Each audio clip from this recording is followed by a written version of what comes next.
Okay, welcome back to another video lecture. This one is on the Jeffersonian Republic, the beginning of the United States. So we're talking here about the time period around 1800 up until about 1820. And this is really important, so as an introduction here, because of the election of 1800, which in many ways historians consider to be a revolutionary election. Now, you might be saying, that's kind of crazy. It was an election. How can it be a revolution? The reason why has to do with the time period. So in 1800, not only does Thomas Jefferson become president, but the Congress is swept by the Democratic Republicans, which means we see a dramatic transfer of power from the Federalists to the Democratic Republicans, and it is all done peacefully. That was pretty revolutionary for this time period. This time period, when a new administration came in, usually it was followed by violence, it might be a coup. There was something that happened that basically tried to either stop them or that they would have to use violence to get into power. That does not happen in the case of Jefferson. In fact, when Jefferson gave his inaugural speech, he talked about how there were no Federalists, there were no Democratic Republicans, there were only Americans. And what he meant by that was, because he knew, of course there were Democratic Republicans, of course there were Federalists, what he meant was we were united more than we were divided. Now, having said that, the reality is that Jefferson was a politician. And Jefferson wanted a certain political goal. What was his goal? He wanted to build a long-term farming republic. In doing so, he recognized that there was an importance to having a small industrial center in the Northeast for trade, so he did certain actions like he didn't get rid of tariffs. But the overall argument that I'm going to make here is that the period of the Jeffersonian Republic was one of building a new national identity. The question is, did this ever actually really exist? Okay, let's get started off with the Jefferson presidency then. When Jefferson came into office, he actually ended up keeping many parts of the Hamiltonian program. So here was the guy he argued against, but in the end he kept tariffs and he kept the national bank. But the reason why he did this was that he tried to outweigh against it by creating a huge farming republic. Let's take an example. Take the Louisiana Purchase. He purchased the land in the Midwest from the French and Napoleon for $15 million. Now, why is this important? Well, because he actually kind of violated his own beliefs in doing that. Jefferson believed in strict construction. Read the Constitution literally. Yet when Napoleon offered him this land for $15 million, he went out and he bought the land from Napoleon. Okay, why is this a violation of the Constitution? Because the way you're supposed to do a treaty, according to the Constitution, is that you go through the Congress first. That's not what happened here. Jefferson bought the land, then he went back to the Congress and got their approval. Now, the Congress is led by Democratic Republicans. He's going to get their approval. So why does this matter? Because Jefferson's not following the strict process he believed the Constitution mandated. So why did he do this? Well, because it provided farmers with a huge amount of land. And even more importantly, if you get that land, if you make it into territories, you make it into states, you're going to get a lot more representation in the Senate. Okay, let me give you another example of where Jefferson upholds his long-term goals. A fight with a group of people called the Barbary Pirates. So the Barbary Pirates were a bunch of pirates off the North African coast, and they worked with the Ottoman Empire. The Ottoman Empire would pay them or share money with them, and the Barbary Pirates would go out, not just with Americans, but with Europeans as well. They would demand that anybody who came into that region had to pay a tribute to the pirates before they went in and did a deal with the Ottoman Empire. Well, Jefferson said, we're not doing that anymore, and he built up a navy. He went and he attacked the Barbary Pirates in a series of wars that eventually got rid of the Barbary Pirates. Okay, what's the big deal here? It violates Democratic Republican beliefs again. How so?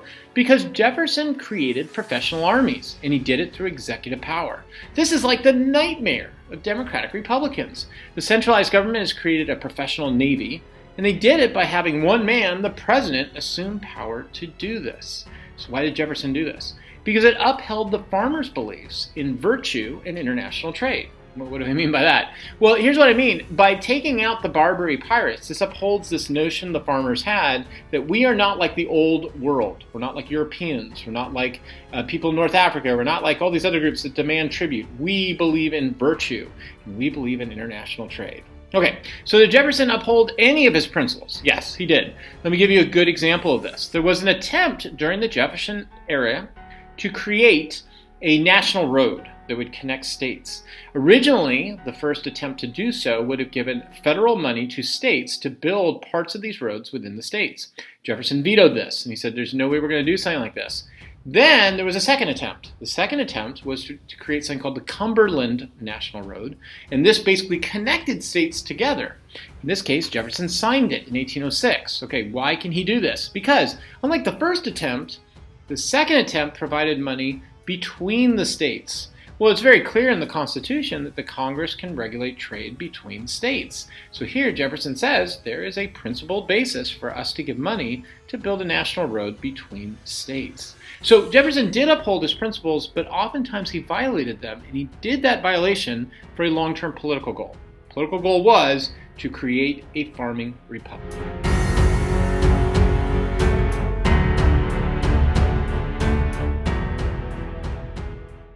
Okay, at the same time as the domestic policy, we also had an international issue that was starting to brew that would be important for Jeffersonian presidency and then his predecessor, James Madison. And that was the war with Great Britain.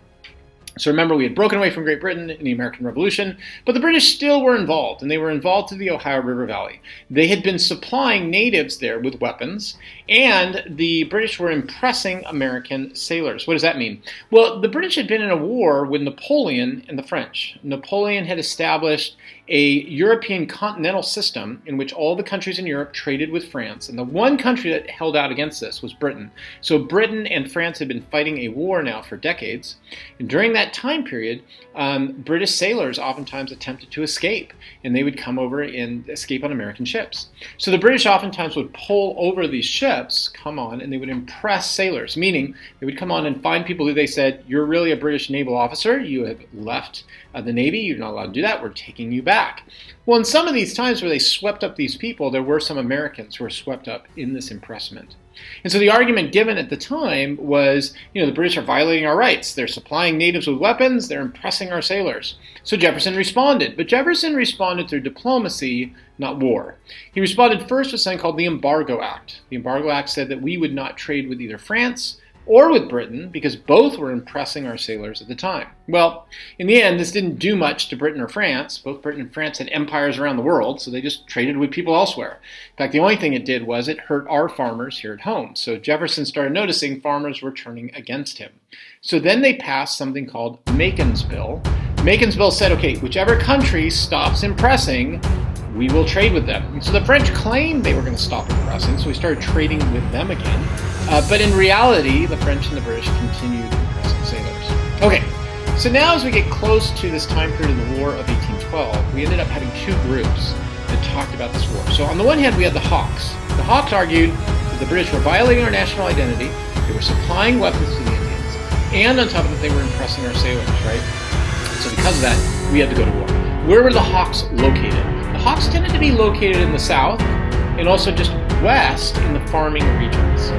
On the opposite hand, we had the Federalists, who were up in the northeast. Now, you would think Federalists should be in support of this war.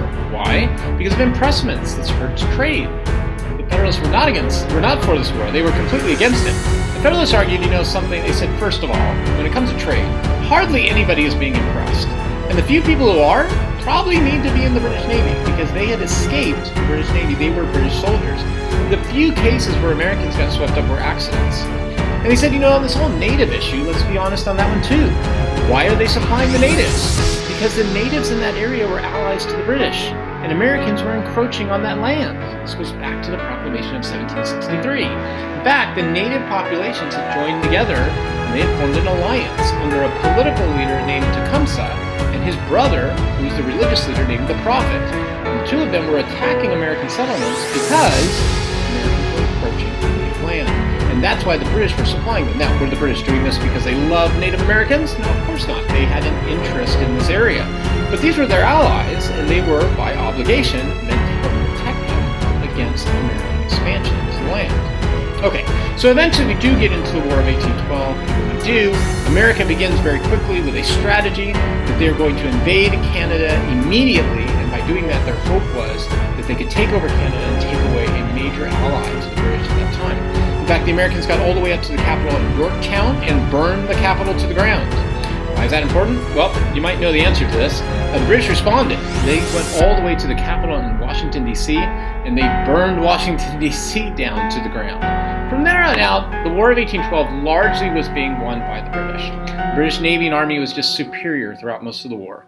America did have some successes, especially in the Great Lakes region, just because it was so hard for the British to get into there. But in the end, the British were winning the war.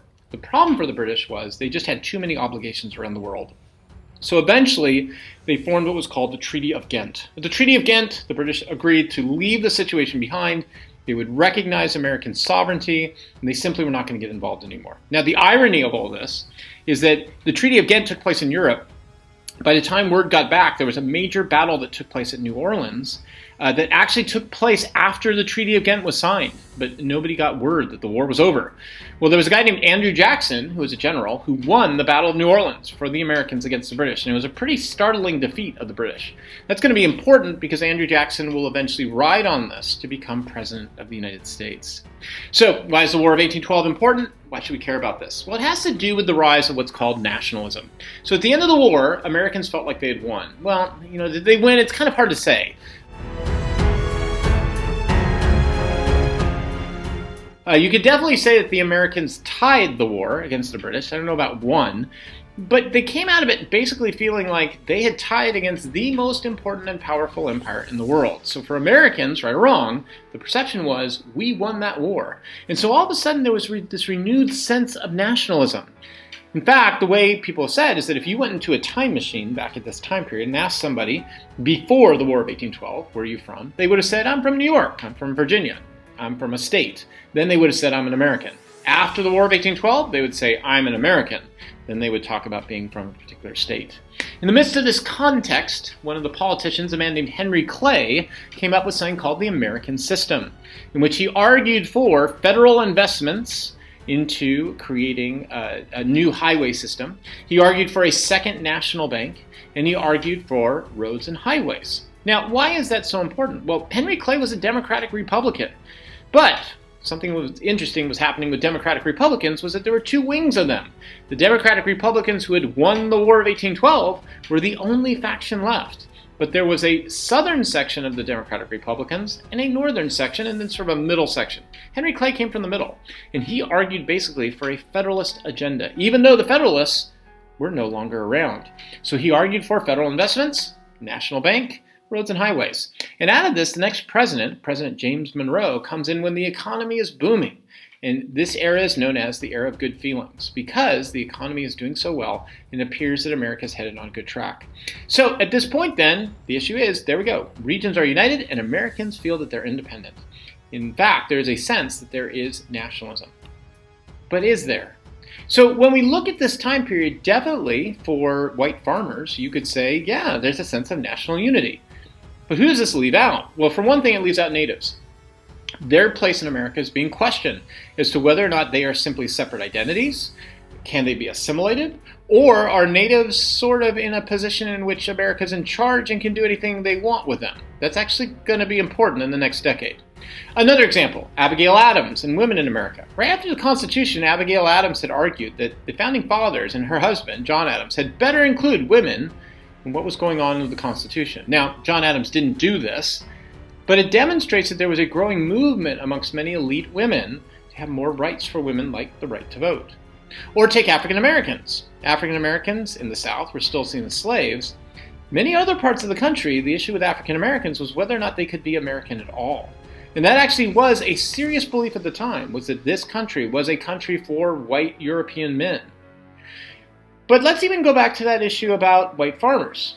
Was there a sense for them that there was a common unity? Well, we started to see more and more of a sense of regionalism. Southerners who argued for farming, a Jeffersonian Republic, and slaveholding rights, and Northerners who argued for industry, who argued for a strong centralized government, and who argued for a national identity. So the big question that's going to come out from here on out is there really such a thing as an American country? Okay, I'll see you in class.